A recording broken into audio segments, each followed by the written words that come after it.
Hi, thank you for watching another video of The Confrontier, in which I try to give you advice to help you through life. The thing I want to discuss today is authenticity, which really means being real. I have sometimes been given the feedback that I am a very authentic person. Now, that doesn't necessarily have to be a compliment. It can be a nice way of saying that you're weird or whatever. But even if that is the case, I still think it's an important skill to have, being authentic, because it's not just a state of being, it's also a skill. So what is authenticity? You could say that it's being real. So being yourself and being confident about who you are, what you like, and how you present yourself to others. What I'm going to do next is I'll read out a quote from the great author Terry Pratchett, which I think captures pretty well what this authenticity is and what it means to be authentic and what it can bring to you. The monks of Cool, whose tiny and exclusive monastery is hidden in a really cool and laid-back valley in the lower Ramtops, have a passing out test for a novice. He is taken into a room full of all types of clothing and asked, "Yo, my son, which of these is the most stylish thing to wear?" And the correct answer is, hey, whatever I select.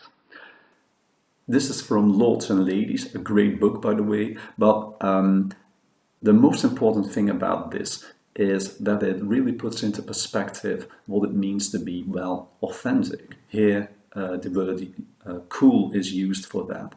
But what it really is about authenticity, or at least that's the understanding I have of this text. In the example I read out, Pratchett more or less says that what makes these monks of cool is the fact that they realize that it is in their power to be cool. Now, cool is a bit of a silly word. It's not one I really like that much, and which gives you all sorts of images of me trying to be, well, cool, being up to date or whatever, even though the word really isn't up to date at all. But I think the main gist that you need to understand here is that when you're confident of yourself, you can put the word cool on that, or you can put another word to describe that. I don't really care which word you'll use. But the main thing here is that you understand what is meant by it. So what is meant by it? It means that you're dealing with confidence, being confident about yourself, having an aura of confidence around you, and also making quite clear to others that you are confident about yourself, that you have self-esteem. Now, some people are born with it, and alas, most people just need to grow it. Now, the very tricky thing about self-esteem and about confidence for most people, or at least people I'd consider healthy, wise, and so on, is that you need time to actually develop it. And in order to grow confidence and in order to be full of self-esteem, at least to a reasonable extent, you will need to have done things, and you will need to have achieved things that make you proud of yourself, or at least that allow you to have that confidence that you need. Confidence is something you can't quite put your finger on, but which is very clear to people who encounter you. If you are confident, you have a certain charm. You have a certain conviction around you. Confidence, self-esteem, coolness, if you want to say it like that, are things that are not necessarily visible that much to others, but they are certainly something that people feel around you. And when you are confident, it allows people to respect you, more or less, in a good sense. There are people who are very confident and who crave respect and who demand respect, but do not do it in a positive way. Here's where we come back to authenticity, because authenticity doesn't mean that you have to be a bully. It doesn't mean that you have to be mean to others. It doesn't mean that you have to force yourself on other people, more or less. It means that you are just confident. It means that you are aware of yourself and that you are aware of your limitations and your strengths, and most of all that you embrace yourself. And that, I think, is the key to authenticity. Realize that who you are is something you can mostly be proud of, and that the things you like may not be to other people's liking, but that they are important to you, and that you should not feel ashamed of them. Of course, if you happen to be a person who does despicable things and who is not respectable at all, this doesn't apply. You'd better change your life. But for most people, it just means that you do not feel ashamed about who you are and what you want to be and what you like to be. So, for example, I really had to learn this. I am quite aware these days of the fact that to some people I'm probably a bit eccentric, that I'm a bit nerdy, and that I have hobbies that most people probably don't find that cool at all. Speaking for myself, I know I have qualities that other people might not like, and I know I have things I like to do that other people might not find that cool at all. So for example, I like bird watching, I like cycling, I like walking, I like actually being on my own. I know there are quite a few things that I like to do, and quite a few things about my personality that might not be that interesting or whatever to others. So for example, I know I'm a bit of a snob. I know I'm a little eccentric. I know my social skills are not always that refined. And I also know that things that I like to do, like acting in theatre or playing simulation games like SimCity or Civilization, or something like bird watching, which I really like to do, are not things that a lot of people will find the most exciting things you can do. But I certainly do not feel ashamed about them. I'm quite proud of the things I can do and the skills and the strengths I have. So for example, I write plays for the theatre, and that is a hobby that I guess not many people have. By the way, I do get published, so I feel confident about that too. I would still think it a useful skill that I definitely do not have to feel ashamed of. Now, in the past, I used to have more difficulties with that, but really, you shouldn't. So embrace who you are, embrace what you like, and you'll find that when you're honest about that and you have the coolness, you could say, or at least the confidence to really show what you are and who you are, you will get people's liking, and at least they will respect it or appreciate it. Being honest about yourself is a weird thing, really.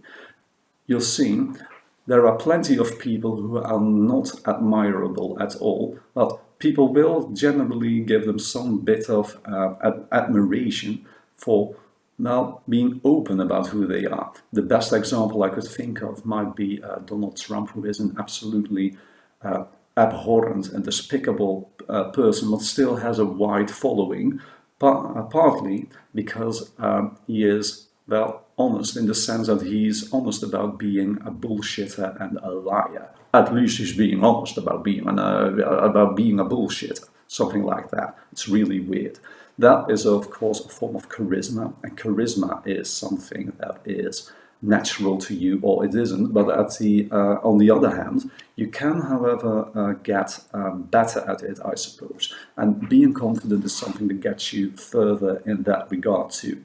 He, of course, is a terrible example in the sense of what it can bring others and the person itself, but you can be an admirable type of person like that. So if you're confident and if you have self-esteem, you will get other people's liking and you will get further in life. I can promise you that. One of the unpleasant things I think about having to grow confidence and about having to grow authenticity and self-esteem is that you will probably need to have quite a few bad experiences, quite a few unpleasant experiences to actually get there.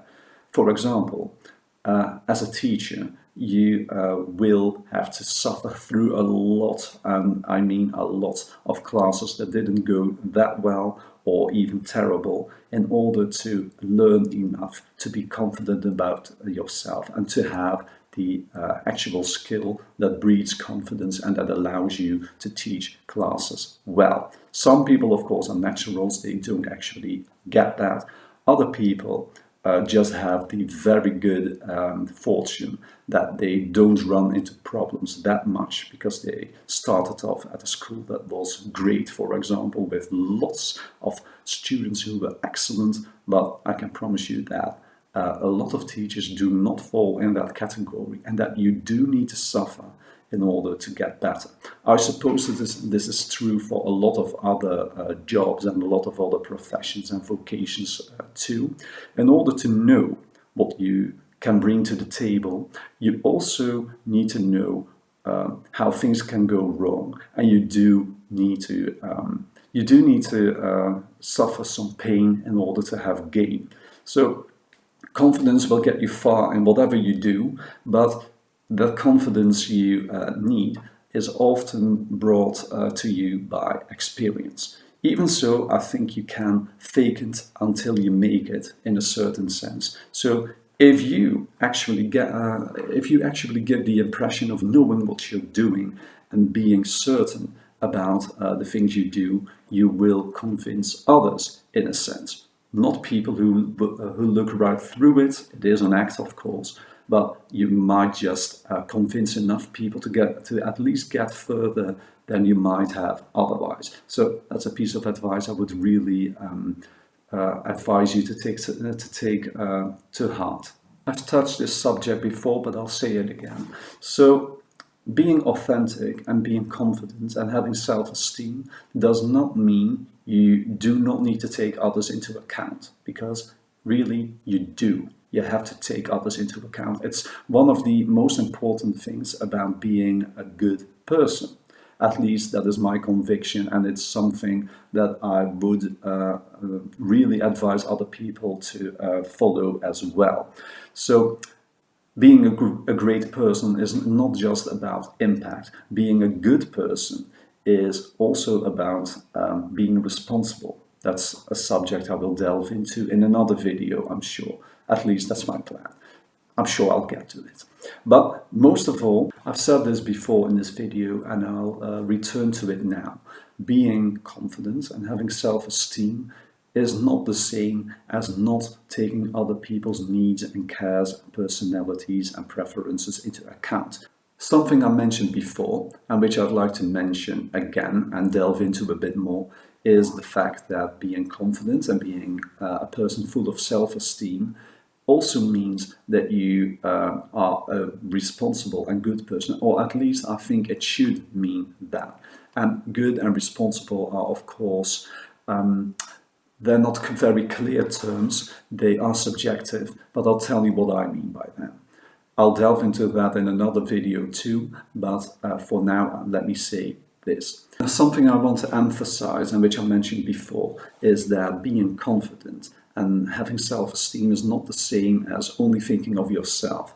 And it's certainly not the same as not taking other people's needs into account. Because in order to be a respectable person with a good mentality, I think you have to be aware of others, and you'll have to be responsible in that regard.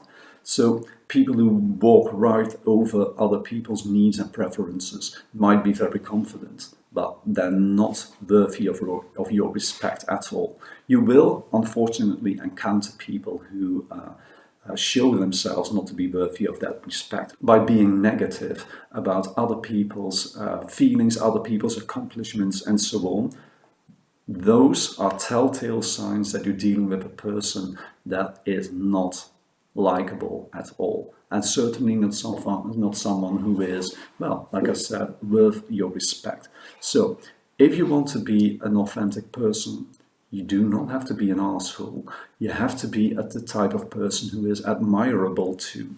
And being admirable is also about respecting others. Being strong doesn't mean forcing yourself upon others in what way or whatever. It also means shaping yourself around others and letting other people shape themselves around you. All of that in a relaxed and hopefully pleasant way for both of you. So interaction with other people, even if you think yourself important as you should think yourself, also means taking those other people's needs into account. Social skills, at least in my opinion, are mostly about dealing with others while not letting yourself get in the way, but also not letting others get in the way of yourself. Alas, a lot of people will not be able to deal with that very well because social skills of a lot of people are simply overrated because they don't have as many as people often think. Having a good mentality, as I put it, is about respecting yourself. So liking yourself, showing other people that you like yourself, showing people that you are proud of what you are, who you are, and what you do. But it also means respecting other people. So that doesn't mean you have to be a doormat and let other people run all over you because you take their needs into account too much. But it means allowing them to shape themselves comfortably around you, but also letting others allow you to shape yourself comfortably around them. So my main messages and advice about being authentic boil down to this. Be true to yourself. Be reasonable about other people's needs and realize that you need your inner strength in order to show other people strength. But it's also important that you keep in mind that you can't just expect that confidence and that self-esteem and that authenticity to be right there. You'll probably have to work on it and you will find failures on your way. However, failures are also what makes us better persons. Something important I want to emphasize is that being confident and having self-esteem is not about talking about it. You'll just have to show it by being who you are and doing what you like to do. People will know that because you'll show that. I think that is something that you'll need to keep in mind whenever I talk about things that I'd advise you to do if you want to improve your mentality. It's not about talking about it, it's about showing it. So do not just talk the talk. In fact, don't talk the talk at all, but just walk the walk. Now, putting things to a conclusion, I want to say that the advice I give regarding authenticity is this. First of all, be yourself and be proud of who you are. Secondly, respect others and also allow them to be who they are and allow them to show and talk about what they like. And with this, keep in mind that coolness or authenticity or whatever you want to call it is something that comes from within. So you can fake it until you make it, I suppose, but things that are real, authentic, are things that show and which you can't actually, no.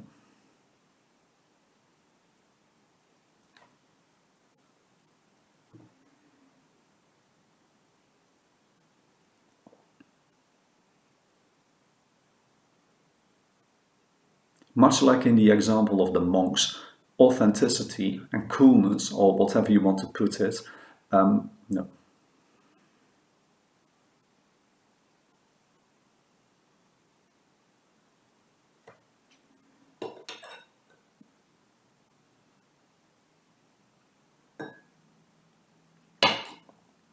Much like in the example of the monk I read out, authenticity and coolness, if you want to put it like that, are things that come from within. So it actually works like this, which is quite funny, I think. When you are a person who is confident or cool or, yes, another word you want to use for it, whatever you do will also seem cool or authentic. Whereas if you're fake, you are not confident and you, for example, try to wear clothes that are perhaps cool or that are perhaps great or whatever, you'll actually downgrade those things just by being who you are, I'm afraid. Whereas if you're actually cool or authentic, you could wear whatever you like. You could wear, say, a bag or whatever, and it will still look cool because you, as an authentic person, are the kind of person that actually